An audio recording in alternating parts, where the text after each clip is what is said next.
WhatsApp everyone, बहुत बहुत स्वागत है आप सभी लोगों का इस अमेजिंग से वीडियो के अंदर। जल्दी जल्दी सारे के सारे लोग आ जाएंगे एंड आ जाएंगे एवरीवन। बहुत बहुत स्वागत है। Come on come on come on. Yes yes yes. Okay दोस्तों, मैं अगर बात करूं आपके साथ तो आज हम लोग क्या करने वाले हैं सर। आज हम लोगों को unit number 9 of Indian contract act को पढ़ते हुए चलना है भाई साहब। इंडियन कॉन्ट्रैक्ट एक्ट के यूनिट नंबर 9 को अपन दो पार्ट्स में फिनिश ऑफ करने वाले हैं, ठीक है ना। देखो एक बार आपके सामने मैं ओपन कर देता हूं यहाँ पर। ये देखिए, ये अपना पूरा पूरा शेड्यूल था बेटा। लगभग लगभग एक महीने से हमारी ये जो रिवीजन सीरीज है अभी चलते हुए आ जाएंगे। ऑलमोस्ट एक महीना होते हुए आ रहा है। मेरे हिसाब से 10 तारीख को ही हमने चालू किए थे पिछली बार, है ना। यस, पिछले महीने के 10 तारीख को हमने चालू किए थे। तो ऑलमोस्ट एक महीने के आसपास कंप्लीट होते हुए आ चुका है ऑलरेडी। और आप देख सकते हैं एकदम प्लान के हिसाब से अपन ने सारी चीजों को फॉलो किया है। और आज की तारीख है 10 अप्रैल और आज शाम में अपन लोग यहाँ पर लेने जा रहे हैं क्या, Indian contract act unit number 9 का पार्ट 1 होने जा रहा है। इसके बाद एक Indian contract act unit 9 part 2 है और आईआरएफ है। एंड देन फिर उसके बाद हमारी जो स्पेशल 26 की सीरीज है ये पूरी पूरी समाप्त हो जाती है। राइट, होप्स ऑफ सभी लोगों का कॉन्फिडेंस एकदम बढ़िया से आ रहा हो बेटा इस पूरे सीरीज के अंदर। आपको बहुत मजा आ रहा हो, आपका लॉ एकदम बढ़िया से रिवाइज हो रहा हो। सारी चीजें देखो क्या होता है, इस होल एंड सोल रिवीजन का पर्पस यही होता है कि घर पे हम लोग जो टाइम लेते हैं रिवीजन करने के लिए, उतना टाइम हमको, जैसे अब जब आप क्लास में बैठोगे तो आपको बहुत कम समय लगेगा। घर पे आप इसी चीज को अगर 3-4 घंटे लेके बैठोगे तो मैं उसको 1.5 से 2 घंटे के अंदर क्लास में निपटा सकता हूँ। क्लास का एक फ्लो वैसा बना होता है, ठीक है ना। ओके चलिए लेट्स गो। दोस्तों ये हमारी CA foundation and CA inter की टीम है बेटा।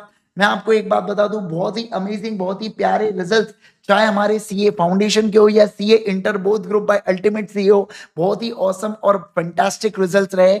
मैं आपको बता दूं, सीए फाउंडेशन का लॉ और सीए इंटर का लॉ, मैं दोनों सब्जेक्ट्स आपको बढ़ाता हूं ultimateca.com के ऊपर। राइट ओके चलिए लेट्स गो। इसके अलावा अब मैं अगर बात करूं Indian contract act unit number 9 के ऊपर आ जाएंगे। बहुत से बच्चों को ये जो यूनिट है बहुत ज्यादा डिफिकल्ट लगता है, इसलिए मैंने जानबूझ के इस यूनिट को दो पार्ट में रखा हूं। इसको एक पार्ट में भी किया जा सकता है, बट क्या होता है बच्चों को इतना झेपा नहीं जाता एकदम से। अगर मैं 2-2.5 घंटे पढ़ा दूंगा ये यूनिट को तो थोड़ा सा मुश्किल हो जाता है फिर समझने में, है ना। तो इसलिए मैंने इसको दो पार्ट में डिवाइड किया हूं। आप आराम से इसको पढ़कर क्या कर सकते हैं सर, रिवाइज कर सकते है, ठीक है। अगर कोई फर्स्ट टाइम बेस यूनिट को देखेगा तो भी उसको समझ में आ जाएगा कि क्या क्या चीजें होने वाली है, ठीक है। चलिए आइए now let's get started with unit number 9 agency, contract of agency. Indian contract act के अंदर सर ये लास्ट यूनिट अपना आता है।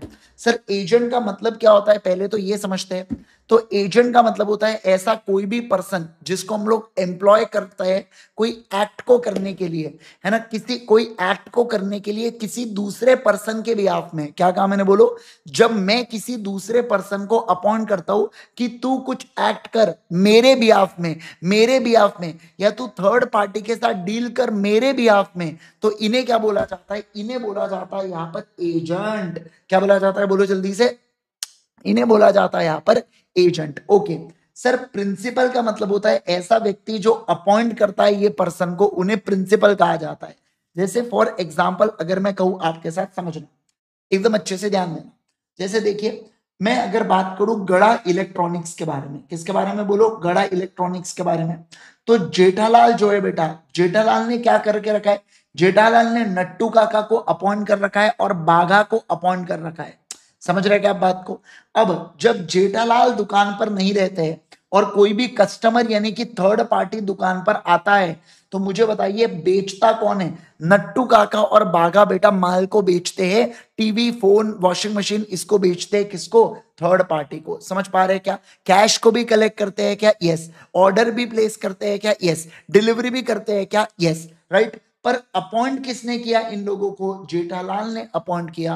तो जेठालाल को क्या बोला जाता है, प्रिंसिपल। और नट्टू काका को हम लोग क्या बोलेंगे, नट्टू काका को हम लोग बोलेंगे यहाँ पर एजेंट। क्या बोलेंगे बोलो जल्दी से, एजेंट। क्या बोलेंगे बोलो, एजेंट। समझ में आया क्या, यस। तो देखो agent means a person employed to do any act for another, मतलब ये इसको एम्प्लॉय किया गया दूसरे पर्सन के द्वारा कि तू कुछ एक्ट कर या थर्ड पर्सन के साथ डील कर। ओके अब मैं बात करूंगा टेस्ट ऑफ एजेंसी। कब आप बोलोगे कि दूसरा पर्सन मेरा एजेंट है? जब इसमें से दो चीजें होती है। तो पहला, whether person has capacity to bind principal and making answerable to third party। मतलब क्या प्रिंसिपल के पास इतनी पावर है? क्या क्या पावर है कि सर देखो, एक है एजेंट, एक है प्रिंसिपल। पावर इस बात की कि एजेंट अगर थर्ड पार्टी के साथ कोई डील करता है तो क्या प्रिंसिपल इस डील के लिए लायबल हो जाता है? क्या अगर लायबल हो जाता है, मतलब कि इतनी पावर है एजेंट के पास कि वो थर्ड पार्टी के साथ कॉन्ट्रैक्ट के अंदर प्रिंसिपल को लायबल करवा सकता है, तब मैं बोलूंगा कि ओके, इस पर्सन को अपन एजेंट बोलेंगे। यानी कि नॉर्मली एजेंट के पास पावर होती है कि जब वो थर्ड पर्सन के साथ डील करते हैं तो वो प्रिंसिपल को लायबल उसके अंदर ठहरा सकते हैं। क्या? बिल्कुल बिल्कुल ठहरा सकते हैं। ठीक है, ओके। अब देखिए क्या, अब अगर मैं अगले पॉइंट के बारे में बात करूं, अगला पॉइंट देखो क्या कह रहा है। Whether he can establish a privity of contract between principal and third person. इसका मतलब क्या है? प्रीविटी ऑफ कॉन्ट्रैक्ट का मतलब होता है पार्टीज टू अ कॉन्ट्रैक्ट। इसका यह अर्थ है कि अगर एजेंट, क्या कहा मैंने, बोलो, अगर एजेंट थर्ड पार्टी के साथ कॉन्ट्रैक्ट करते हैं, फिर से, अगर एजेंट थर्ड पार्टी के साथ कॉन्ट्रैक्ट करते हैं तो क्या प्रिंसिपल को भी वो इस कॉन्ट्रैक्ट के अंदर लायबल करवा देते हैं? क्या मतलब प्रीविटी ऑफ कॉन्ट्रैक्ट, मतलब प्रिंसिपल और थर्ड पार्टी दोनों को पार्टीज टू अ कॉन्ट्रैक्ट माना जाता है? क्या? और अगर माना जाता है तो इस केस के अंदर हम लोग बोलेंगे कि सर ये क्या हुआ? सर ये एजेंसी का एक टेस्ट हुआ। क्या हुआ? बोलो जल्दी से। सर ये एक एजेंसी का टेस्ट हुआ। ठीक है ना? यस। तो जब इन दोनों क्वेश्चन के आंसर अफर्मेटिव यानी कि पॉजिटिव होते हैं तो हम लोग बोलेंगे कि जो रिलेशनशिप ऑफ एजेंसी है वो बिल्कुल माना जाता है। ठीक है? तो दो बातें आपको एजेंट बनाती है।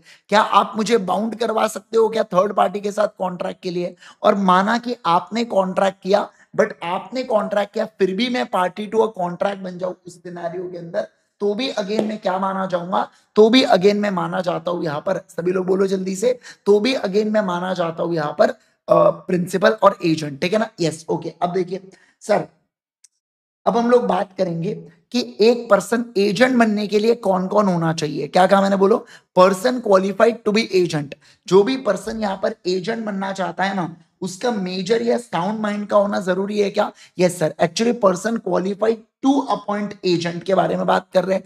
मतलब कि सर ये बेसिकली बात कर रहे हैं प्रिंसिपल के बारे में कि एक प्रिंसिपल कैसा होना चाहिए। तो एक प्रिंसिपल का मेजर और साउंड माइंड का होना जरूरी है, क्योंकि देखो कॉन्ट्रैक्ट भली एजेंट कर रहा है बट अल्टीमेट रिस्पॉन्सिबिलिटी किसकी आ रही है? प्रिंसिपल की आ रही है। तो प्रिंसिपल का मेजर और साउंड माइंड होना जरूरी है। पर कौन पर्सन एजेंट बन सकता है? तो कोई भी पर्सन एजेंट बन सकता है। मतलब कि कोई माइनर या अनसाउंड वाला व्यक्ति भी जो है ना वो एजेंट बन सकता है। क्या? बिल्कुल बन सकता है। समझिए आप बात को। जैसे अभी मैं क्लास में लेट हो गया था बेटा, मेरा जो नेफ्यू है ना, भतीजा, वो आया था। अब उसकी उम्र कितनी है? 10 साल की है। अब उसको क्या एक्चुअल में बहुत समझ है? क्या नहीं, वो माइनर है। क्या? हाँ। अब ऐसे केस के अंदर आप समझिए बात को, मैं अगर उसको एजेंट बनाऊं तो क्या मैं उसको एजेंट बना सकता हूं? क्या लॉ कहता है बिल्कुल बना सकते हो, क्योंकि आईजी सर का मेजर और साउंड माइंड होना जरूरी है। मैं हूं, क्या मैं उसको एजेंट बना दूं? वो सर माइनर है तो भी चल जाएगा, सर वो अनसाउंड माइंड है तो भी चल जाएगा। समझ रहे हैं क्या बात को? क्योंकि अल्टीमेट रिस्पॉन्सिबिलिटी तो प्रिंसिपल की आने वाली है। तो इसलिए बोल रखा है कि एजेंट का साउंड माइंड या मेजर होना कोई जरूरी नहीं है, वो माइनर या अनसाउंड माइंड का भी हो सकता है, क्योंकि अल्टीमेट रिस्पॉन्सिबिलिटी प्रिंसिपल की होती है। एक और बात बता दूं कि मैं किसी भी पर्सन को अगर अपना एजेंट बनाता हूं तो मुझे उसको एजेंट बनने के लिए कोई कंसेंट, कोई सैलरी वगैरह देने की जरूरत नहीं है। मैं उसको कमीशन दे सकता हूं, मतलब तुरंत में मुझे एजेंट बनने के लिए। देखो जब वो मेरे बिहाफ में काम करेगा तो मैं उसको पैसा दूंगा ही दूंगा, पर अभी सिर्फ एजेंट बनने के लिए मुझे कोई कंसिडरेशन देने की जरूरत है? क्या नहीं सर, मुझे कोई भी कंसिडरेशन देने की जरूरत नहीं है। क्या कहा मैंने? बोलो, मुझे कोई भी कंसिडरेशन देने की जरूरत नहीं है। क्या आपको इतनी बातें क्लियर? बोलो जल्दी से मुझे, क्या आपको इतनी बातें एब्सोल्युटली क्लियर? Yes sir. अब देखिए अगला, अब हम लोग बात करेंगे एक्सटेंट ऑफ एजेंट्स अथॉरिटी के बारे में। इसके बारे में बात करेंगे। बोलो, एक्सटेंट ऑफ एजेंट्स अथॉरिटी के बारे में बात करेंगे कि एजेंट की अथॉरिटी किस हद तक एक्सटेंड होती है, एजेंट की अथॉरिटी किस एक्सटेंट तक जा सकती है, कितने चीजों के लिए एजेंट जो है वो प्रिंसिपल को लायबल करवा सकता है। ठीक है, आइए तो देखो, इसमें दो सिचुएशन है। पहला है बेटा, एक तो नॉर्मल सर्कमस्टांसेस, और दूसरा है इमरजेंसी। क्या कहा मैंने, बोलो। पहला है नॉर्मल सर्कमस्टांसेस और दूसरा है एजेंसी। सर नॉर्मल सर्कमस्टांसेस का मतलब क्या होता है? इसका मतलब होता है कि एक एजेंट के पास अथॉरिटी होती है to do every lawful thing which is necessary. मतलब agent, an agent having an authority. इधर ये देखो, ये है बेटा माइनर पर्सन। अगर मैं इसको, बेटा पीछे पलटो एक मिनट, रोना। ये देखो, ये रोनाल्डो अपने क्लास में है बेटा। मुझे एक बात बताइए, अगर मुझे, अच्छा सीधा हो जाना, मुझे एक बात बताइए, अगर इस माइनर को मैंने एजेंट बनाया, बोलो मैं एजेंट हूं, बोलो मैं एजेंट हूं। हाँ, अगर ये एजेंट है बेटा, तो अगर ये कुछ भी करे तो ये व्यक्ति बेटा कहां से लायबल होगा? चेहरे को देखो, इसको कितना बोला है ये। पर मुझे बताइए, इसके एक्ट के लिए क्या मैं लायबल हो सकता हूँ क्या? हाँ सर, इसके एक्ट के लिए मैं बिल्कुल बिल्कुल लायबल हो सकता हूँ। इस बात का ध्यान रखना। सॉरी बोलो, मेरे कारण लेट हुआ। सॉरी मेरे कारण। ठीक है, चलो आओ ध्यान दो। अब सुनो मैं क्या कह रहा हूं, ध्यान दीजिएगा। मैंने ये कहा कि अगर कोई एजेंट है, सुनो सुनो सुनो, अगर कोई पर्सन एजेंट है बेटा, ठीक है, तो नॉर्मली वो क्या कर सकता है? तो नॉर्मली वो सारे काम कर सकता है जिस बिजनेस के लिए वो डील करता हो। जैसे फॉर एग्जांपल, अगर मैं बात करूं यहां पर अपना नट्टू काका वाला एग्जांपल, तो नॉर्मली नट्टू काका क्या कर सकते हैं, है ना, इलेक्ट्रॉनिक्स के कोई भी सामान को परचेज करना, सेल करना, किराए से देना, ऑर्डर करना, डिलीवर करना, समझ रहे हैं आप बात को? ये सारी चीजें नॉर्मली नट्टू काका कर सकते हैं।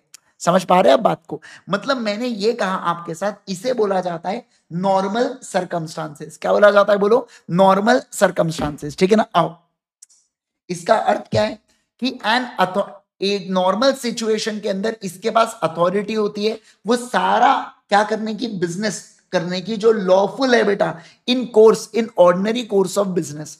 तो ऑर्डिनरी कोर्स ऑफ बिजनेस में जो जो भी चीजें लॉफुल है, वो सारी चीजें क्या किए जा सकती है? क्या बिल्कुल बिल्कुल की जा सकती है। ओके, अगला। अब मैं बात करूंगा इमरजेंसी की सिचुएशन।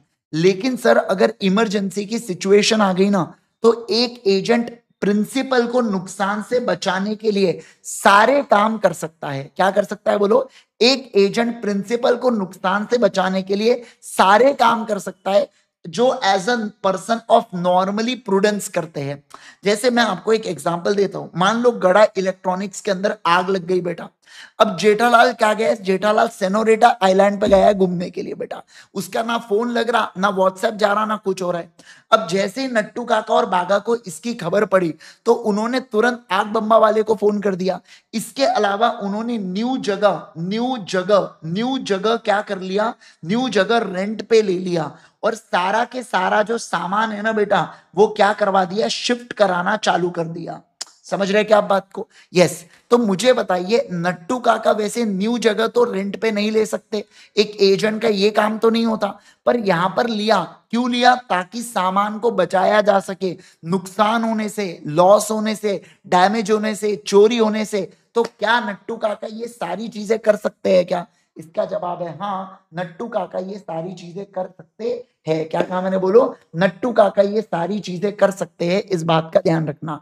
मतलब ये कब की सिचुएशन है बेटा? ये इमरजेंसी वाली सिचुएशन है। कौन सी सिचुएशन है, बोलो? ये इमरजेंसी वाली सिचुएशन है। तो इमरजेंसी वाले सिचुएशन में एजेंट वो सारे काम कर सकता है बेटा जिससे प्रिंसिपल को नुकसान से बचाया जा सके, जो एक normal person of ordinary prudence का मतलब क्या होता है कि एक जो कॉमन सेंस वाला व्यक्ति है, एक कॉमन सेंस वाला व्यक्ति कौन सी हरकतें करेगा, वो हरकतें करने के लिए हर एक पर्सन क्या चीजें कर सकता है क्या एजेंट? बिल्कुल कर सकता है।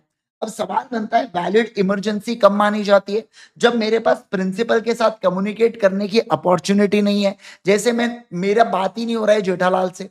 दूसरा, कमर्शियल नेसेसिटी आ गई थी, बहुत जरूरी था बेटा माल को अगर रखना, अदरवाइज खराब हो जाता था, लाखों का करोड़ों का नुकसान हो जाता था। मैंने अच्छे से काम किया जिससे बेनिफिट मिला प्रिंसिपल को, और ये best practical course of advice था, और मेरे पास गुड्स के पोजेशन भी थे, नट्टू काका के पास ही गुड्स थे। तो इन सब सारे सिचुएशन के अंदर वो क्या कर सकता है सर, इमरजेंसी के अंदर एक्ट करके चीजें को कर सकता है क्या? बिल्कुल बिल्कुल कर सकता है। डन। चलिए सर अगला देखो।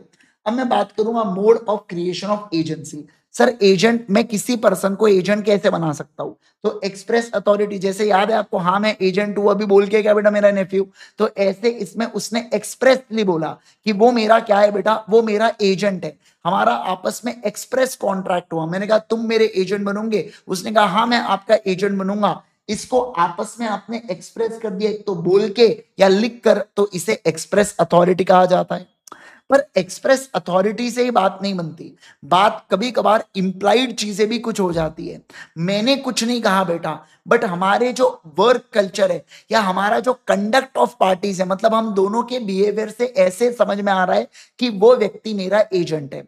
मतलब उसका और मेरा एक्सप्रेसली कोई भी कॉन्ट्रैक्ट नहीं हुआ है, but due to conduct of parties, parties इस तरीके से बिहेव कर रही है या दूसरों को बोल रही है या ऑर्डिनरी कोर्स ऑफ बिजनेस में डील कर रही है, जिससे लोगों को यह समझ में आ रहा है कि जो दूसरा पर्सन है ना वो मेरा एजेंट है करके।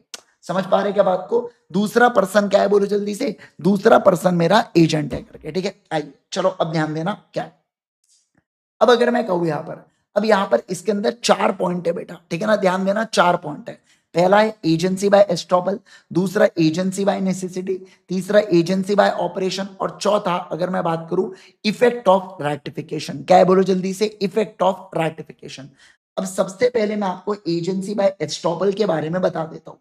देखो, जब principal by his conduct or statement willfully induces other person to believe that certain person is his agent, he is subsequently prevented or stopped from denying that particular fact। इसका मतलब क्या है समझना, सुनो सुनो सुनो, मैं क्या कह रहा हूं ध्यान दीजिए। यहाँ पर मैं हूं बेटा, ठीक है ना, फिर यहाँ पर कौन है, यहाँ पर रोनाल्डो है। अभी आपने क्लास में देखा रोनाल्डो आया था आपने, है ना, यस यहाँ पर रोनाल्डो है। अब यहाँ पे एक थर्ड पार्टी है, कौन है बोलो, यहाँ पर एक थर्ड पार्टी है। अब आप समझिए बात को, देखो ये रोनाल्डो जो है ना ये मेरा एजेंट नहीं है बेटा, है ना, ये मेरा एक्चुअल में एजेंट नहीं है। बट जब मैं थर्ड पार्टी के साथ डील कर रहा हूं ना, मैं रोनाल्डो के सामने बोल रहा हूं थर्ड पार्टी को, मान लो थर्ड पार्टी कौन है, मेस्सी, ठीक है ना, मैं मेस्सी को क्या बोल रहा हूं कि ये जो रोनाल्डो है ना ये मेरा एजेंट है करके। क्या बोल रहा हूं बोलो, ये मेरा एजेंट है करके, मैं ऐसा मेस्सी को बोल रहा हूं बेटा। और रोनाल्डो इस फैक्ट को डिनाई नहीं करता, रोनाल्डो हंस रहा है वहां पे, मुस्कुरा रहा है हाँ मैं तो हूं करके, ऐसा मतलब मन ही मन में ऐसा बोल रहा है, हाँ मैं तो हूं करके, मुंडी हिला रहा है बेटा, क्योंकि उसको हिंदी समझ नहीं आ रही ना। मैंने बोला ये मेरा एजेंट है, उसको हिंदी समझ नहीं रही बेचारे को, वो यहाँ यहाँ यहाँ ऐसा करे जा रहा है बेटा। अब ऐसे केस में, बट इससे थर्ड पर्सन को ऐसा लग रहा है कि ये पर्सन मेरा क्या है बताइए, ये पर्सन मेरा एजेंट है। और इस बेसिस पर अगर वो मुझे कुछ क्रेडिट एक्सटेंड कर देता है, तो मुझे एक बात बताइए, क्या रोनाल्डो इसके लिए लायबल होगा? क्या सवाल बनता है, बिल्कुल बिल्कुल लायबल यहां पर होगा, और प्रिंसिपल भी लायबल होगा। ध्यान रखना, अगर मेस्सी ने रोनाल्डो को कुछ क्रेडिट सप्लाई किया तो आईजी सर इसके लिए लायबल होंगे क्या? बिल्कुल बिल्कुल लायबल होंगे। समझ पा रहे हैं क्या? इसे बोला जाता है एजेंट बाय एस्टॉपल। मतलब क्या, जहां पे प्रिंसिपल के कंडक्ट से ऐसा लगा, दूसरे पर्सन को मैंने बिलीव करवा दिया कि रोनाल्डो मेरा एजेंट है, तो बाद में मैं इस फैक्ट को ये नहीं बोल सकता कि अरे मैं तो मजाक कर रहा था करके, मजाक भी नहीं समझते, ऐसा मैं नहीं बोल सकता। अब इसके एसेंशियल्स क्या है एस्टॉपल के, तो मैंने रिप्रेजेंटेशन करना चाहिए जो एक्सप्रेस और इंप्लाइड था। अब देखो, मैंने उसमें बोलना चाहिए कि रोनाल्डो मेरा एजेंट है, जिससे थर्ड पार्टी इंड्यूस हुआ और थर्ड पार्टी ने उस बात पर बिलीव करके कॉन्ट्रैक्ट किया। मतलब मेस्सी को जब ये पता चला कि रोनाल्डो मेरा एजेंट है, तब उसने कॉन्ट्रैक्ट किया बेटा, तब उसने रोनाल्डो के साथ कॉन्ट्रैक्ट किया, अदरवाइज वो तो रोनाल्डो के साथ कॉन्ट्रैक्ट कर भी नहीं रहा था। पर उसको जब पता चला कि नहीं नहीं रोनाल्डो तो मेरा एजेंट है, मेरा पिट्टू है, तो ऐसे केस के अंदर फिर वो कर रहा है, तो ध्यान रखना प्रिंसिपल विल बी लायबल। मैं कल चल के बाद में इस फैक्ट को डिनाई नहीं कर सकता कि ऐसे कैसे, है ना, ऐसे कैसे नहीं, ऐसे ही। समझे आप बात को, ऐसे कैसे नहीं, ऐसे ही होगा फिर। ठीक है, आइए फिर अगला। अब बात करेंगे एजेंसी बाय नेसेसिटी के बारे में। किसके बारे में बोलो? एजेंसी बाय नेसेसिटी के बारे में। सर ये जो एजेंसी बाय नेसेसिटी है, ये कब अराइज होती है? सम इमरजेंट वाले सर्कमस्टांसेस में अराइज होती है बेटा, जहां पर एक किसी भी पर्सन को यहां पर प्रिवेंट कर सकता है वो प्रिंसिपल को लॉस से। जैसे देखो मैं आपको बताता हूं, मान लो नट्टू काका, बाघा और कोई भी नहीं थे बेटा, पर अब समझना, जो जेठालाल की दुकान है, उस दुकान के बाजू में किसी का घर था, ठीक है ना, उसने आग देखी बेटा, और उसने फायर ब्रिगेड को फोन कर दिया, उसने एक दूसरी जगह पर रेंट से लेके वहां पर माल को शिफ्ट कराना चालू कर दिया और उसके लिए लेबर का खर्चा उठा लिया क्योंकि उसने आग देखी। तो इंसानियतता के नाते उसने क्या किया, उसने ये खर्चा किया। तो लॉ कहता है कि अगर कोई थर्ड पर्सन है जो आपका एजेंट नहीं है बट वो आपको नुकसान से बचाने के लिए इमरजेंसी वाले सिचुएशन में कुछ खर्चा करता है, तो लॉ के हिसाब से हम उसको एजेंट मान लेंगे और प्रिंसिपल को उसके कॉस्ट को यहां पर क्या ये करना पड़ेगा, क्या यहां पर रियम्बर्स करना पड़ेगा क्या? बिल्कुल बिल्कुल प्रिंसिपल को रियम्बर्स करना पड़ेगा। क्या कहा मैंने? बोलो। बिल्कुल बिल्कुल प्रिंसिपल को रियम्बर्स करना पड़ेगा। क्या आपको ये बात समझ में आ रही है? बोलिए मुझे जल्दी से, क्या आपको ये बात समझ में आ रही है? क्या फटाफट फटाफट जल्दी जल्दी बोलो, क्विकली क्विकली बोलो, जल्दी जल्दी बोलो, है ना? यस। चले क्या? चले क्या? चले क्या? चले क्या?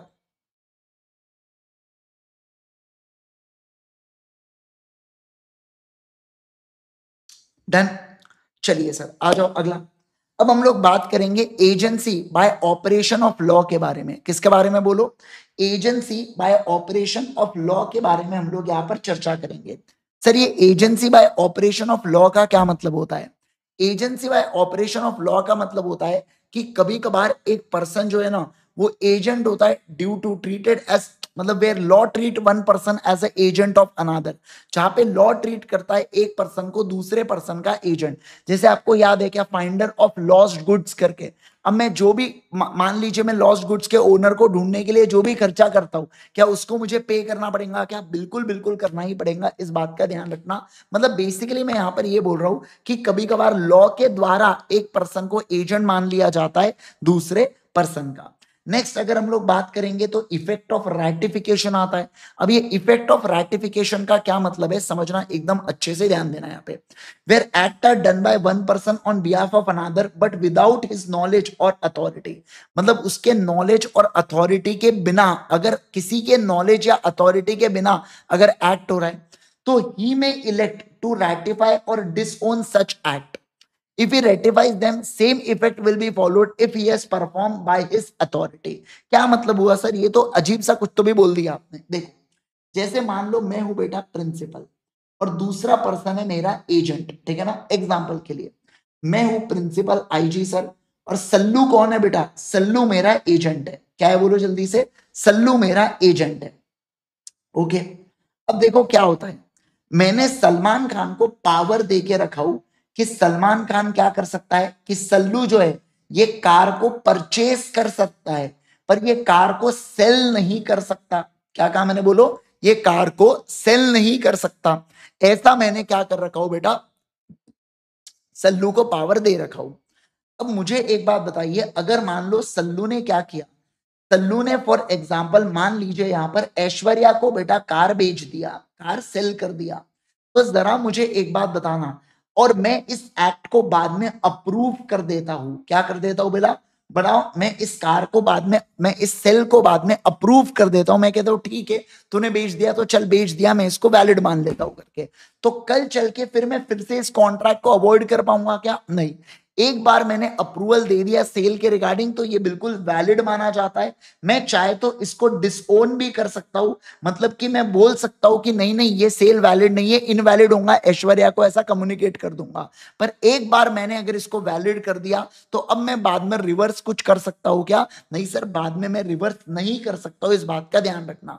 मतलब एजेंट के पास कोई पावर नहीं थी, वो अपने पावर के बाहर जाके काम करता है। बाहर जाके काम किया, मैंने उस एक्ट को रैटिफाई कर दिया, और अगर मैंने उस एक्ट को रैटिफाई कर दिया तो इस केस के अंदर मैं क्या बोलूंगा? बस सर अब एजेंट यहां पर अथॉरिटी को, मतलब वो एक्ट वैलिड हो जाएगा क्या? यस सर वैलिड हो जाएगा। क्या कहा मैंने? बोलो यस सर वैलिड हो जाएगा।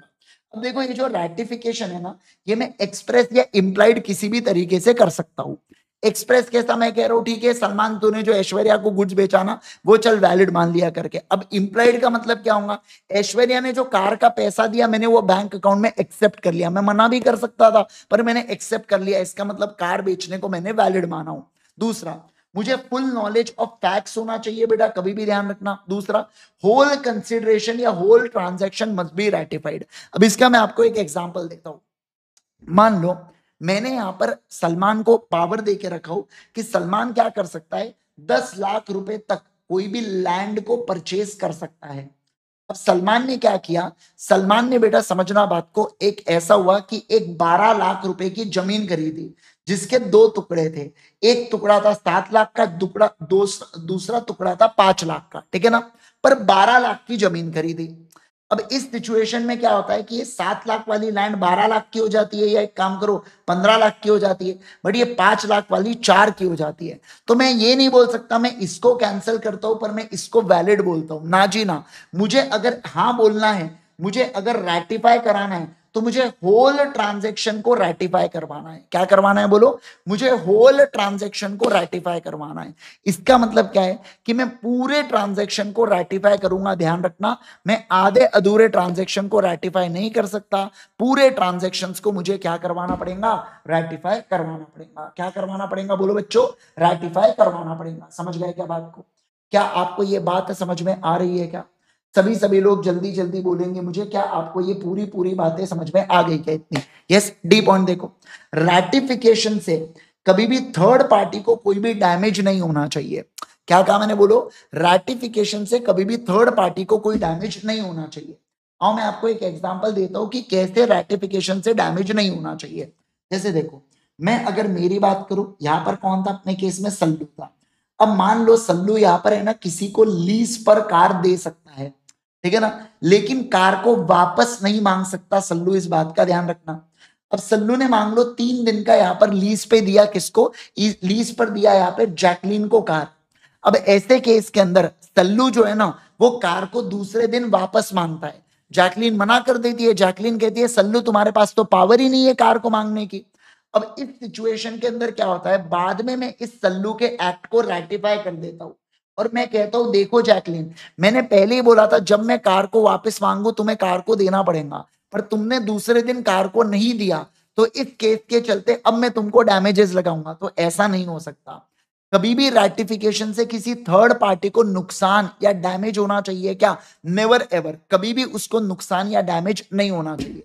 रैटिफिकेशन हमेशा रीजनेबल टाइम में हो, इस बात को मैं कम्युनिकेट करूं, और रैटिफिकेशन का एक्ट हमेशा वैलिड होना चाहिए, ठीक है ना। एक बात ध्यान रखना, ये वाला बहुत इंपॉर्टेंट है कि whole transaction must be ratified और थर्ड पार्टी को डैमेजेस नहीं होना चाहिए। ये 2 पॉइंट थोड़े से इंपॉर्टेंट है रैटिफिकेशन के अंदर, बाकी तो एकदम नॉर्मल नॉर्मल पॉइंटर्स है, इतना कोई टेंशन की बात बाकी इसमें नहीं है, ठीक है। आ जाओ, अब मैं बात करूंगा यहां पर सब एजेंट के बारे में बात करूंगा। अब 2 कॉन्सेप्ट मैं आपको नए पढ़ाने वाला हूं।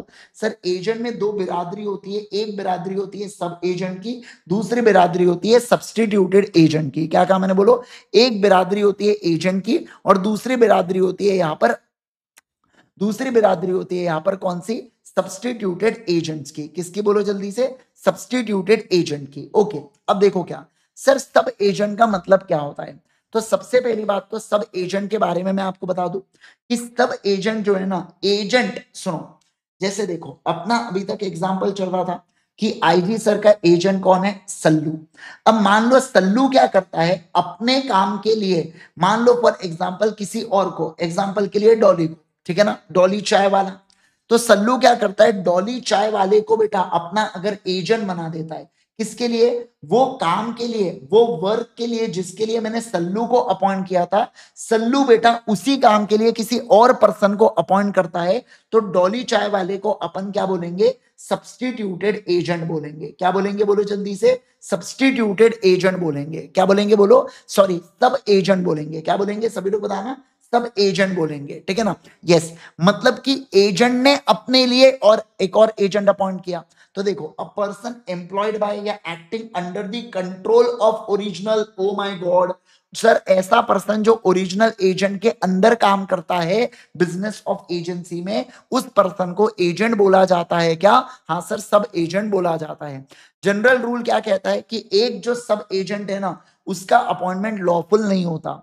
क्यों, क्योंकि एजेंट ऑलरेडी डेलीगेटी होता है, और एक डेलीगेटी फर्दर काम को डेलीगेट कर सकता है क्या, नहीं, क्योंकि एजेंट को ऑलरेडी काम अपन ने दिया है, वो फर्दर वो क्या नहीं कर सकता बोलो, वो फर्दर किसी और को काम को डेलीगेट नहीं कर सकता। मतलब इनका कहना है अगर आपने किसी को ऑलरेडी काम दे के रखा है, वो किसी और को काम फॉरवर्ड कर रहा है, तो क्या मतलब ये बात मतलब होती हो गया है, तो ऐसा नहीं होना चाहिए। ठीक है, तो एक जो एजेंट होता है ना वो ऑलरेडी डेलीगेट ही होता है, इसलिए वो काम को फर्दर डेलीगेट नहीं कर सकता। बट 3 सिचुएशन है जब एक पर्सन यानी कि सलमान डॉली चाय वाले को अपॉइंट कर सकता है एजेंट। वो 3 चीजें क्या है देखो।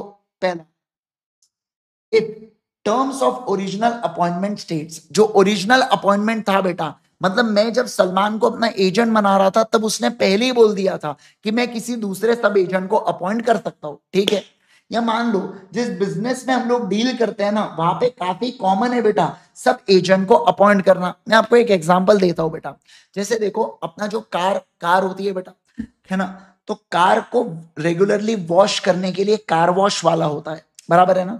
तो जो कार हमने कोई कार वॉश वाले को अपॉइंट करके रखा है, अब उनके बिजनेस में काफी कॉमन है कि वो और किसी लड़कों को अपॉइंट करके कार वॉश करने के लिए बेचते हैं। तो इसका मतलब क्या है, वहां पर काफी नॉर्मल है यार। क्या नॉर्मल है, वहां पर काफी नॉर्मल है, कस्टम्स ऑफ द ट्रेड है, मतलब वो ट्रेड जो है ना वहां पे कस्टम्स है, नॉर्मली यही है कि आप किसी दूसरे पर्सन को अपॉइंट कर सकते हो।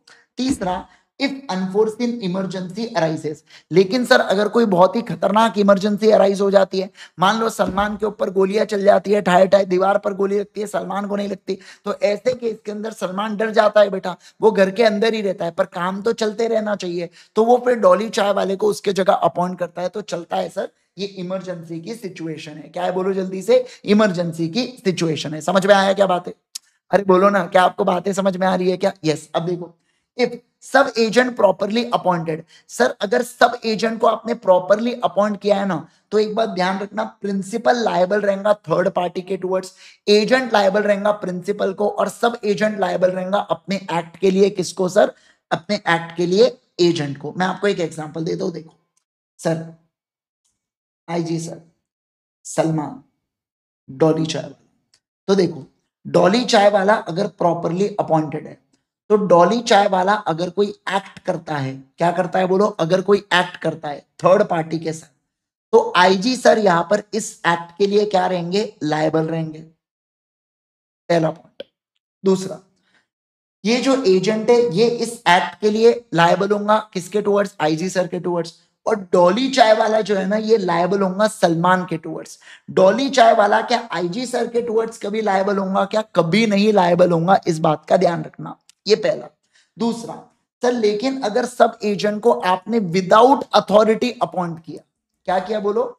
आपने विदाउट अथॉरिटी अपॉइंट किया, तो इस सिचुएशन के अंदर ये जो एजेंट है ना वही लायबल होगा प्रिंसिपल और थर्ड पार्टी के टुवर्ड्स।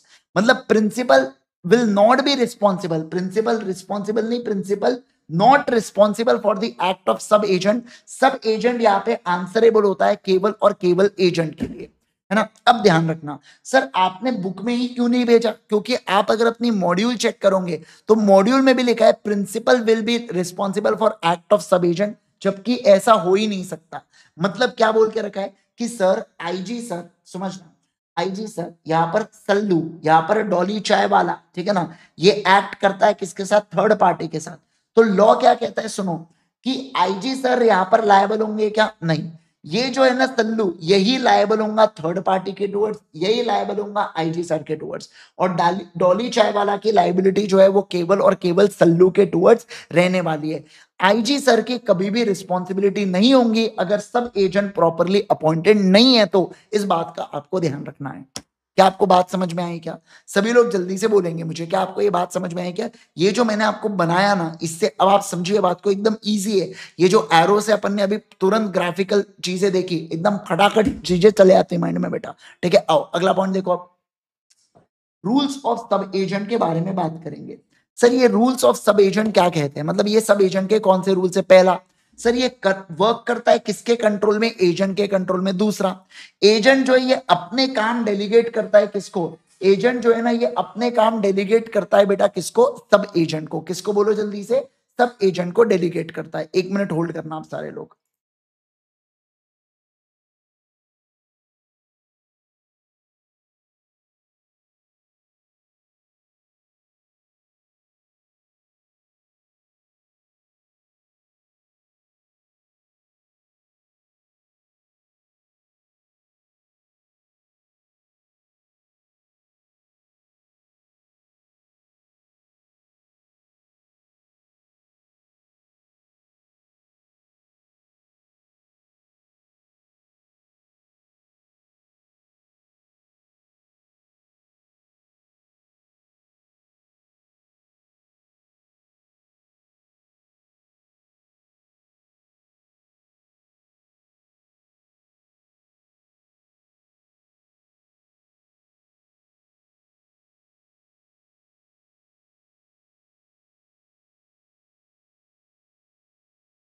ओके, चलो आओ ध्यान देना। तो मैंने क्या कहा, मैंने सबसे पहला पॉइंट आपको बताया, first and foremost important point मैंने बताया कि जो एजेंट होता है ना, वो किसके कंट्रोल में, सब एजेंट काम करता है एजेंट के कंट्रोल में। दूसरा, एजेंट जो अपना काम है उसी काम को डेलीगेट करता है, किसको, उसी काम को डेलीगेट करता है दूसरे पर्सन को। किसको करता है, बोलो जल्दी से, दूसरे पर्सन को। तीसरा, sir there is no privity of contract.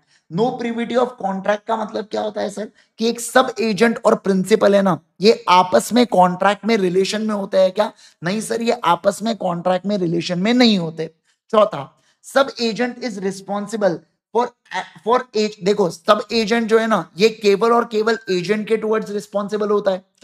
फिर sir agent is responsible to principal for act of sub agent. अब देखो क्या बोल के रखा है कि सर जो एजेंट है ना, वो रिस्पॉन्सिबल होता है यहाँ पे प्रिंसिपल को towards the act of sub agent. देखो कि फिर से रिपीट करूंगा, फिफ्थ पॉइंट देखो क्या, agent is responsible to principal for act of sub agent. फिर से, agent is responsible to principal for act of sub agent, मतलब सब एजेंट, डॉली चाय वाला कुछ भी गड़बड़ करता है तो सल्लू मेरे टुवर्ड्स लायबल रहेगा क्या, यस सर। इसके अलावा sub agent has no right of action against principal for remuneration. मान लो सलमान ने बेटा डॉली चाय वाले को पैसा नहीं दिया 2 महीने तक, क्या डॉली चाय वाला मेरे से आके पैसा मांग सकता है क्या, नहीं मांग सकता है। इस बात का ध्यान रखना, एक सब एजेंट का कोई भी राइट ऑफ एक्शन नहीं होता किसके अगेंस्ट, प्रिंसिपल के अगेंस्ट या रेम्यूनरेशन के अगेंस्ट। क्या कहा मैंने, बोलो, प्रिंसिपल के अगेंस्ट या रेम्यूनरेशन के अगेंस्ट कोई भी राइट ऑफ एक्शन नहीं होता है। क्या आपको इतनी इतनी बातें क्लियर है? एक बार फटाफट इसको गो थ्रू करो, मैं पानी पीता हूं, आप पट से गो थ्रू करो इसको, रूल्स को जल्दी से देखो एक बार।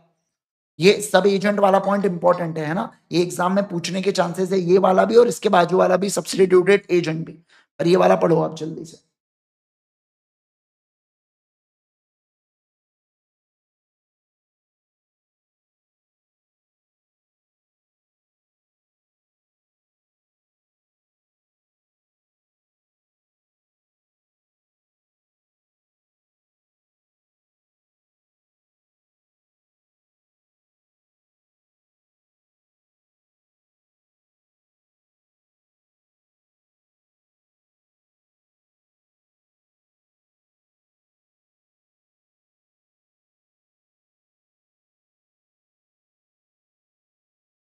चलो आगे बढ़ेंगे, आओ। चलो देखो यहाँ पर क्या बोला जा रहा है सर, यहाँ पर अब हम लोग बात करेंगे सब्स्टिट्यूटेड एजेंट के बारे में। किसके बारे में बात करेंगे बोलो बच्चों, सब्स्टिट्यूटेड एजेंट के बारे में सर अब हम लोग यहाँ पर चर्चा करेंगे।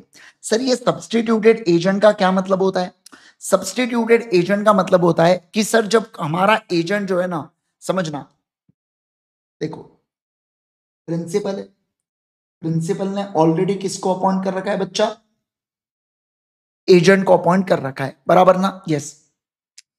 अब प्रिंसिपली एजेंट को क्या बोलता है कि तू मेरे लिए ना एक और एजेंट अपॉइंट करके दे, तू मेरे लिए एक और एजेंट अपॉइंट करके दे। जैसे देखो, मैं अगर बात करूं, पहले दुकान में जेठालाल था और उसके साथ नट्टू काका थे। जेठालाल ने मान लो ऐसा बोला होता नट्टू काका को कि मेरे लिए एक और एजेंट अपॉइंट करके दो, एक और हुनार व्यक्ति अपॉइंट करके दो जो मोबाइल की रिपेयरिंग कर सके और जो सामान को डिलीवर कर सके और जो दिमाग वाला हो। तो नट्टू काका ने बेटा क्या किया, बाघा को लाया। किसको लाया, बाघा को लाया। अब बाघा जो है वो किसका एजेंट बनने वाला है, वो जेठालाल का ही एजेंट बनने वाला है, भली सर नट्टू काका ने उसको अपॉइंट किया हो। मैं क्या कहता हूं बोलो, भली नट्टू काका ने उसको अपॉइंट किया हो। क्या आपको बात समझ में आ रही है क्या?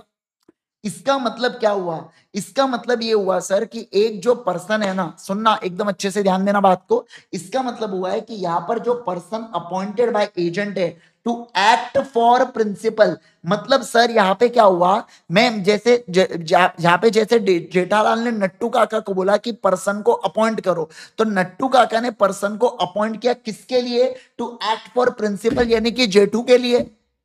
किसके लिए बोलो, जेटू के लिए। और जेटू के नॉलेज में है ये बात जेठा के, और कंसेंट भी लिया क्या उससे, हाँ सर कंसेंट भी लिया। मतलब बाघा को अपॉइंट करने के लिए पूछा भी जेठालाल से और उनका कंसेंट भी लिया क्या, हाँ सर उनका कंसेंट भी लिया। क्या बात समझ में आ रही है? ओके अगला, agents duty for naming such agent exercises ordinary prudence. अब सीधी सी बात है, नट्टू काका ने बेटा एक मैन ऑफ ऑर्डिनरी प्रूडेंस, मतलब अगर वो खुद के लिए एजेंट अपॉइंट करते तो क्या बागा को अपॉइंट करते क्या? वैसा मैन ऑफ ऑर्डिनरी प्रूडेंस रखकर नट्टू काका ने क्या करना चाहिए? अपॉइंटमेंट करना चाहिए। किसका? बागा का। किसका बोलो जल्दी से? बागा का। ओके, अगला अब देखो, रूल्स ऑफ सब्सटीट्यूटेड एजेंट के बारे में चर्चा करेंगे। किसके बारे में चर्चा करेंगे बोलो? रूल्स ऑफ सब्सटीट्यूटेड एजेंट के बारे में। सबसे पहला देखो क्या बोला जा रहा है, first and important point, works. मुझे बताइए, अगर बागा को अपॉइंट कराने में भली नट्टू काका ने अपॉइंट किया पर जेठालाल के कहने पर, तो बागा किसके इंस्ट्रक्शंस मानेगा? सर, बागा इंस्ट्रक्शंस तो प्रिंसिपल के मांगेगा ना, सीधी सी बात है। मतलब बागा will work under the instructions of principal. दूसरा, sir, agent does not delegate any part of his task to substituted agent. देखो एक बात ध्यान रखना, नट्टू काका के पास जो काम है, नट्टू काका उस काम को बागा को दे सकते हैं क्या? नहीं सर, नहीं दे सकते। प्रिंसिपल अपने, जेठालाल अपने काम को बागा को दे सकता है क्या? हाँ सर, दे सकता है। अब मुझे बताना कि सर यहां पर प्रिविटी ऑफ कॉन्ट्रैक्ट एग्जिस्ट करेगा क्या सब्सटीट्यूटेड कॉन्ट्रैक्ट और प्रिंसिपल के बीच में? हाँ सर। इसका मतलब यह है कि, इसका मतलब यह है कि अगर अगर अगर समझना बात को, अगर बागा का पैसा ड्यू हुआ तो वो केस किसके ऊपर करेगा? प्रिंसिपल के ऊपर केस करेगा। क्या एजेंट नट्टू काका किसी भी सॉर्ट में रिस्पॉन्सिबल रहेंगे क्या प्रिंसिपल के टुवर्ड्स? नहीं सर। बागा कुछ गलती करता है तो नट्टू काका की कोई रिस्पॉन्सिबिलिटी रहेंगी क्या? नहीं सर, नहीं रहेंगी। ध्यान रखना, Baga will responsible only to the principal, वो नट्टू काका के टुवर्ड्स रिस्पॉन्सिबल नहीं रहेंगे। मतलब कि बागा की हरकतों के लिए जेठालाल रिस्पॉन्सिबल, और मान लीजिए बागा की भी किसके टुवर्ड्स लाइबिलिटी आएंगी? बागा की भी जेठालाल के टुवर्ड्स ही लाइबिलिटी आएंगी क्या? यस सर, जेठालाल के टुवर्ड्स ही लाइबिलिटी आएंगी। इस बात का आपको ध्यान करना है। समझ में आ रहा है क्या बात है? बोलो बोलो बोलो जल्दी से मुझे, क्या आपको बात समझ में आ रही है क्या? मतलब सर, सब्सटीट्यूटेड एजेंट का शॉर्ट में आप मतलब बोल सकते हो क्या? इसका मतलब है एक और एजेंट को अपॉइंट करना, है ना। बस ये जो एक और एजेंट को अपॉइंट कर रहा है, वो एक मेरा ऑलरेडी जो एजेंट एग्जिस्टेंस में है वही अपॉइंट कर रहा है मेरे कहने पर। समझे क्या बात को? मेरे कहने पर वही अपॉइंट कर रहा है जिसके बारे में अपन ने यहां पर बातचीत किया है। डन डना डन डन। Yes sir. चलिए अब देखो, अब हम लोग बात करेंगे यहां पर duties and obligations of agent के बारे में। किसके बारे में बोलो? Duties and obligations of agent के बारे में चर्चा करते हैं। सबसे पहला, duty to follow instruction of principal या custom of trade. When agent act otherwise और any loss is sustained by principal, he must indemnify him and if any profit accrues he must account for it. देखो क्या बोला है यहां पर, इनका कहना है यहां पर कि प्रिंसिपल के इंस्ट्रक्शंस को फॉलो करना पड़ेगा, ये एजेंट की जिम्मेवारी है। ये क्या है बोलो जल्दी से? ये एजेंट की जिम्मेवारी है करके। मतलब sir, when the agent act otherwise, और मान लो सर एजेंट कुछ उल्टा करने जाता है, वो प्रिंसिपल के नहीं सुनता, और मान लो अगर उसके कारण प्रिंसिपल को लॉस हो जाए, तो एजेंट में, इसमें एजेंट से मैं पैसे वसूलूंगा, लेकिन सर अगर उसको प्रॉफिट हो गया तो उसको ये प्रॉफिट को प्रिंसिपल को देना पड़ेगा। बराबर है क्या? मतलब नट्टू काका को पूरी बातें मानना पड़ेंगी, किसकी? जेठालाल की। नट्टू काका को अगर कोई प्रॉफिट हो गया तो जेठालाल को देंगे, लॉस हो गया तो वो खुद बेयर करेंगे, जेठालाल से नहीं मांग सकते। दूसरा, duty of reasonable care and skill. Nattu काका को duty of reasonable care and skill, माना कि टीवी जो है वो गड़ा इलेक्ट्रॉनिक्स के नाम का है, इसका ये मतलब नहीं है कि कैच कैच खेलेंगे करके उससे, ठीक है ना। रीजनेबल केयर एंड स्किल से हैंडल करना है क्या? यस। मान लो कोई कस्टमर है, उससे आप आड़े मुंह बात कर रहे हैं, ऐसा नहीं होना चाहिए। इसके अलावा duty to render proper accounts. अब देखो क्या बोला है सर, यहां पर एजेंट की ड्यूटी है कि जो भी प्रॉपर बुक्स ऑफ अकाउंट्स है, कितना माल बिका, कितनी कैश है, कितना परचेज हुआ, इसकी प्रॉपर सही जानकारी यहां पर प्रिंसिपल के मांगने पर उन्हें दी जाए। एजेंट की ड्यूटी है कि वो कम्युनिकेट करते रहना चाहिए प्रिंसिपल के साथ कि माल को बेचना है क्या, कौन सा डिमांड में है, क्या करना क्या नहीं करना, मार्केट कंडीशंस क्या है, इन सब चीजों के बारे में। फिर देखो, फिर duty not to deal in the own account, should not deal on his own account without first obtaining consent of principal, otherwise principal may repudiate a contract या claim from the agent any benefit which may have resulted him from the transaction। इसका मतलब क्या है, समझना बात को, ध्यान देना। देखो, एक है बेटा प्रिंसिपल मिस्टर ए, और उसका एजेंट है मिस्टर बी, ठीक है। अब देखो, ये जो मिस्टर ए है ना, इसको लैंड सेल करना था। क्या करना था बोलो? इसको जो है ना बेटा, इसको लैंड को सेल करना था, इसको जमीन को बेचना था। अब मिस्टर बी क्या करता है, मिस्टर बी मिस्टर ए से लैंड को खुद के लिए परचेज कर लेता है, बस इस बात को वो बताता नहीं है मिस्टर ए को कि मैं मेरे लिए परचेज कर रहा हूं, खुद के लिए परचेज कर रहा हूं करके, वो इस बात को बताया नहीं, पर उसने परचेज जरूर कर लिया, ठीक है ओके। अब देखो, अब मान लो उसने लैंड खरीदा 10 लाख का और बाद में चल के वो इसको 15 लाख रुपए में बेचता है, यानी कि 5 लाख रुपए का क्या हो गया बच्चा, 5 लाख रुपए का प्रॉफिट हो गया, क्या हो गया बोलो, प्रॉफिट हो गया। अब देखो पहली बात तो मिस्टर बी ने बेटा बताना चाहिए था ए को कि वो खुद जमीन खरीद रहा है, अगर उसने नहीं बताया तो मिस्टर ए बोल सकता है कि ये 5 लाख रुपए का प्रॉफिट क्या करो, 5 लाख प्रॉफिट मुझे दो करके, समझेगा, मतलब उन्होंने खुद के नाम पर कोई काम करना चाहिए क्या, नहीं सर उन्होंने खुद के नाम पर कोई भी काम नहीं करना चाहिए, इस बात का आपको ध्यान रखना है, ये पहला। दूसरा पॉइंट देखो क्या बोल रहा है, दूसरा पॉइंट बोला जा रहा है अगर खुद के नाम पर किया तो ट्रांजैक्शन को कैंसिल कर सकते हैं प्रिंसिपल, या अगर एजेंट को कुछ भी बेनिफिट हुआ तो क्या उस बेनिफिट को वापस मांगा जा सकता है क्या, बिल्कुल बिल्कुल उस बेनिफिट को वापस मांगा जा सकता है, इस बात का ध्यान रखना, समझ गए क्या बात को, बोलो बच्चों क्या आप इस बात को समझ गए क्या, यस सर। अगला पॉइंट देखिए क्या, अब मैं अगर अगला पॉइंट बात करूं तो देखो, duty not to make secret profit, क्या बोल के रखा है यहाँ पे, सर यहाँ पे एजेंट की ड्यूटी है कि उसने कोई भी सीक्रेट प्रॉफिट करना चाहिए क्या, नहीं सर उसने कोई भी सीक्रेट प्रॉफिट नहीं करना चाहिए। तीसरा, duty not to delegate, agent की जिम्मेवारी है कि उसने किसी और पर्सन को काम को डेलीगेट नहीं करना चाहिए, जो भी पैसा उसको प्रिंसिपल के बिहाफ में आया है उसने वो प्रिंसिपल को पे करना चाहिए, और कोई भी कॉन्फिडेंशियल इंफॉर्मेशन अगर उसको पता लगती है तो प्रिंसिपल के अगेंस्ट ही यूज कर सकता है क्या नहीं, जैसे प्रिंसिपल बेटा कहाँ से सस्ते दामों में गुड्स खरीदता है ये बात की जानकारी वो कॉम्पिटिटर से देके उनसे कमीशन लेता है, ये गलत बात है, ऐसी चीजें एजेंट ने नहीं करना चाहिए, ऐसी पॉइंटर्स यहाँ पर पूरे पूरे दे रखे। सर ये पूरे ड्यूटीज अपने को ध्यान रखना पड़ेगा क्या, नहीं पूरे ड्यूटीज याद रखने की जरूरत नहीं है, कोई भी 4 से 5 ड्यूटीज याद रखो, लेकिन ये वाली ड्यूटी इंपॉर्टेंट है, इसको ज्यादा याद रखना अच्छे से, क्योंकि इसके ऊपर सवाल पूछा जाता है, अपनी जो क्वेश्चन बैंक है उसके अंदर इसके ऊपर सवाल पूछे गए बेटा, ठीक है आ जाओ।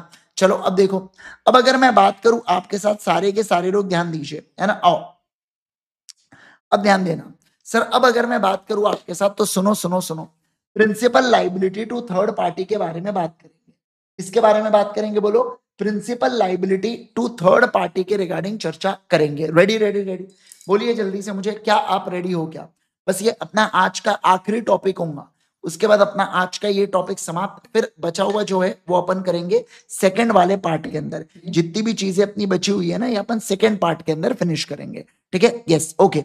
तो बताइए जरा मुझे, क्या इतनी चीजें आपको एब्सोल्युटली क्लियर है, तो मैं चलूं फिर principal liability to third party के रिगार्डिंग, चलो आओ यहां पर ध्यान दें।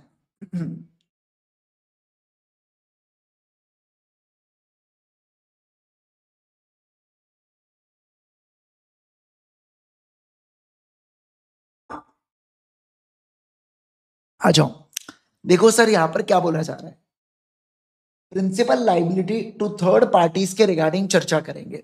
देखो पहला, an agent does all the act on the behalf of principal but incurs no personal liability, क्या कहा मैंने, बोलो जल्दी से, an agent does all the acts on behalf of principal, एक एजेंट जो है ना वो सारे एक्ट करता है on the behalf of principal, but उसकी कभी भी कोई पर्सनल लाइबिलिटी नहीं होती, नट्टू काका कोई भी ट्रांजैक्शन कर ले हमेशा जेठालाल की लाइबिलिटी होने वाली है, कभी भी नट्टू काका की पर्सनल लाइबिलिटी होने वाली है क्या, नहीं सर नहीं होने वाली है, ओके।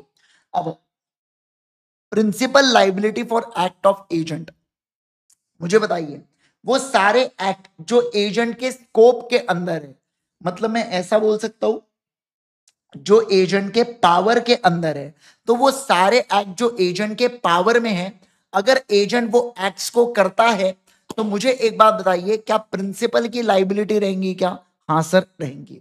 दूसरा, principal liability when agent exceeds authority, अब सर अगर ये एक्सेस पार्ट को हम सेपरेट कर सकते हैं तो प्रिंसिपल लायबल नहीं रहेगा उस पार्ट के लिए, पर अगर आप इसको सेपरेट नहीं कर सकते तो principal will not be liable at all.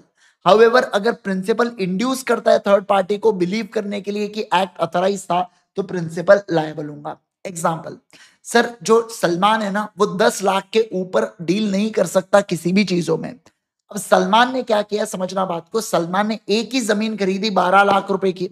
तो ऐसे इसमें अब जमीन के टुकड़े को तो अलग नहीं कर सकते ना, 10 लाख अलग 12 लाख अलग। तो इस सिचुएशन के अंदर में पूरे कॉन्ट्रैक्ट को कैंसिल करना पड़ेगा। बट सलमान ने 12 टीवी खरीदे 1-1 लाख रुपए के, तो मैं बोल सकता हूं 10 टीवी के लिए मैं लायबल, पर 2 के लिए मैं लायबल नहीं रहूंगा, क्योंकि मेरी लाइबिलिटी केवल 10 लाख रुपए तक है। वहां पर सर मैं एक्सेस पार्ट 2 लाख रुपए को अलग कर सकता हूं, और जब मैं एक्सेस पार्ट को अलग कर सकता हूं तो मैं उसके लिए लायबल नहीं रहूंगा, जो अंदर वाला पार्ट है उसके लिए लायबल रहूंगा दोस्तों।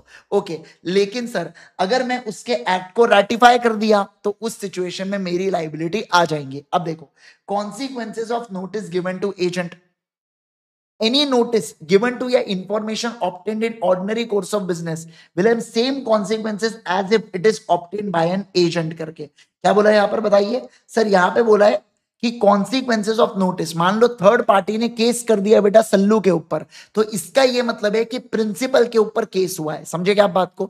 मतलब अगर मान लो यहां पर जैसे फॉर एग्जांपल, क्योंकि सलमान तो मेरा एजेंट है, वो जो भी बेच रहा है मेरे बिहाफ में बेच रहा है, तो उसके ऊपर अगर कोई केस करता है ना, तो ध्यान रखिएगा प्रिंसिपल विल बी लायबल। क्या कहा मैंने, बोलो, principal will be liable for this legal consequences, principal will be liable for the legal consequences. Okay, अगला, principal liability for agent's fraud misrepresentation या टॉर्ट्स। मुझे एक बात बताइए, अगर एजेंट फ्रॉड या मिसरिप्रेजेंटेशन करता है तो इसके लिए बेटा, और वो भी विद इन पावर, मतलब वो भी जो अथॉरिटी थी उसके अंदर रह के वो मिसरिप्रेजेंटेशन करता है, तो लायबल प्रिंसिपल होगा। पर वो अपने अथॉरिटी के बाहर जाके करता है तो प्रिंसिपल की लाइबिलिटी नहीं आने वाली। अब मैं आपको एक और एग्जांपल दे देता हूं, जैसे सलमान खान बेटा अगर मान लो यहाँ पर इलेक्ट्रॉनिक्स के आइटम में डील करता है और उसमें ही उसने फ्रॉड किया, तो प्रिंसिपल की लाइबिलिटी रहेंगी। बट सलमान खान जमीन खरीदता है या जमीन बेचता है और उसमें वो फ्रॉड करता है, तो प्रिंसिपल की उसके अंदर लाइबिलिटी नहीं होती। 100 बात की एक बात, ऑर्डिनरी कोर्स ऑफ बिजनेस में अगर एजेंट फ्रॉड करता है तो उसके अंदर प्रिंसिपल की लाइबिलिटी आने वाली है, पर ऑर्डिनरी कोर्स ऑफ बिजनेस के बाहर करता है तो उसके अंदर लाइबिलिटी नहीं होने वाली है, ऐसा यहां पर बोला जा रहा है। क्या इतनी बातें सभी लोगों को 100% क्लियर है? बोलो बोलो बोलो मेरे प्यारे बच्चों, क्या इतनी बातें आपको एकदम बढ़िया से क्लियर है? क्या डन डना done done, yes yes yes बोलेंगे फटाफट, क्या आपको इतनी बातें क्लियर है? एकदम बढ़िया। चलो सर, आपने लेक्चर को लाइक किए, सारे के सारे बच्चे लेक्चर को लाइक कर देंगे बेटा, है ना। आज का जो अपना पार्ट 1 है अपन यही समाप्त करेंगे, जो पार्ट 2 है ये अपना कल शाम में होगा बेटा, और कल शाम में अपन क्या करेंगे, पार्ट 2 को कवर करेंगे। अगर आप इस चैनल के ऊपर नए हैं तो जरूर से चैनल को सब्सक्राइब कर दीजिएगा, वीडियो को लाइक नहीं किया तो लाइक कर दीजिएगा, क्योंकि जो लाइक नहीं करता है बेटा आईसीआई उनके साथ बुरा करती है, ऐसा मैंने सुना हूं, मुझे पता नहीं है, ऐसा मैंने सुना हूं। ठीक है, चलिए, thank you so much once again everyone. आज के लिए अपन केवल और केवल इतना करेंगे, do like and subscribe the channel, है ना। इसके अलावा दोस्तों मैं आपको एक और बात बता दूं कि मैं अभी तो अपनी स्पेशल 26 कंप्लीट हो जाएगा, फिर उसके बाद मैं आप लोगों के लिए एक 100 मार्क्स की टेस्ट ऑर्गेनाइज करूंगा, ठीक है ना। फ्री ऑफ कॉस्ट वो टेस्ट लूंगा मैं यूट्यूब के ऊपर, तो आप सभी लोग प्रिपेयर करना बढ़िया से। मैं आपको डेट बता दूंगा कौन से दिन मैं टेस्ट लेने वाला हूं, पहले से डेट बता दूंगा मैं आपको, उस दिन बढ़िया से आप टेस्ट दीजिएगा। इसके बाद एक बार स्पेशल 26 कंप्लीट हो गया तो फिर मैं आपको आरटीपी सॉल्व कराऊंगा, एमटीपी को सॉल्व कराऊंगा, ठीक है ना। Okay okay sir, got it. अब एक बात जाने से पहले मैं आपको कह दूं कि सर देखिए, स्पेशल 26 ये जो हमारे सेशन चल रहे हैं ये स्पेशल 26 के सेशन से, लेकिन इसके अंदर अगर कोई ऐसा बच्चा है बेटा जिसको बहुत ज्यादा कॉन्सेप्चुअल प्रॉब्लम है और 2 महीने से कम अगर एग्जाम को बचे और तब आप इस वीडियो को देख रहे हैं, तो आप फास्ट ट्रैक बैच के लिए एनरोल कर सकते हैं ultimatecA.com से, या आपको सबसे ज्यादा मदद मिलेंगी। और अगर 2 महीने से ज्यादा है तो आप रेगुलर बैच को एनरोल कर सकते हैं अगेन ultimatecA.com से। दोनों के डिफरेंस बता दूं मैं, दोनों जगह 100% कवरेज होता है। यहाँ पे 81 आवर्स के लेक्चर्स होते हैं या 140 आवर्स के, यहाँ एक एग्जाम्पल लिया जाता है, यहाँ पर 2 से 3 एग्जाम्पल होते हैं। सर यहाँ पर क्वेश्चन बैंक कवर्ड है, यहाँ पर भी क्वेश्चन बैंक कवर्ड है। सर यहाँ पर क्या नहीं होता, यहाँ पर क्यूमुलेटिव रिवीजन नहीं होती, यहाँ पर क्यूमुलेटिव रिवीजन है, बट स्पेशल 26 के रिवीजन सीरीज तो अवेलेबल होती ही है किसके अंदर, फास्ट ट्रैक सेशंस के अंदर, ठीक है। ओके, तो जरूर से आपके जो जूनियर्स है या आपके कोई रिलेटिव है, जरूर से उनको हमारे क्लासेस के बारे में बताइएगा, अगर आपको हमारे पूरे लेक्चर से हेल्प हो रही है। तो दोस्तों एक और बात बता दूं मैं आपको, स्पेशल 26 6.0 के अंदर हम 26 सेशंस में पूरा कंप्लीट फ्री रिवीजन में आपको करवाता हूं यूट्यूब के ऊपर, that is ultimate CA and CA Indresh Gandhi channel के ऊपर। हमारी जो रिविजन के टाइमिंग से शाम में 5 साढ़े 5 बजे होते हैं। हमारी जो बुक्स है, जो ये चार्ट बुक है, इस चार्ट बुक को आप ऑर्डर कर सकते हो बेटा कहां से, अल्टीमेट सीए के स्टूडेंट हो अगर आप तो आप इसको ऑर्डर कर सकते हो यहाँ पर। अल्टीमेट सीए के स्टूडेंट हो तो आपके पास ऑलरेडी किताबें आती है। पर अगर आप अल्टीमेट सीए से हम आपने हमारा कोर्स नहीं लिया है तो कोई दिक्कत की बात नहीं है, आप igsir.in के ऊपर जाकर पे हार्ड कॉपी या सॉफ्ट कॉपी आप ऑर्डर कर सकते हैं। सॉफ्ट कॉपी का जो पीडीएफ है वो आपको ऐप के ऊपर मिलता है, सीए इंद्रेश गांधी ऐप के ऊपर आपको मिल जाता है। मैंने स्पेशल 26 के लिए एक स्पेशल टेलीग्राम ग्रुप बना के रखा हूं, जरूर से ज्वाइन कीजिएगा ये स्पेशल 26 के ग्रुप को बेटा, है ना, जरूर से सारे लोग ज्वाइन कीजिएगा एंड देन फिर आप हमारे इस ग्रुप का पार्ट जरूर से रहिएगा। चलिए आज के लिए करेंगे केवल और केवल इतना। Thank you so much once again, bye bye everyone, take care everyone, see you all.